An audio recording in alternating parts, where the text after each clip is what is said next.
Маж на возраст од 65 години, целиот облеан во крв, синоќа е пронајден на влезот на Велес, во близина на фабриката Димко Митрев.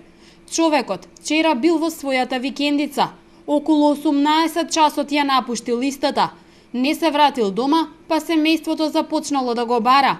Дошле кон викендицата и го забележале како безпомошно лежи на земја.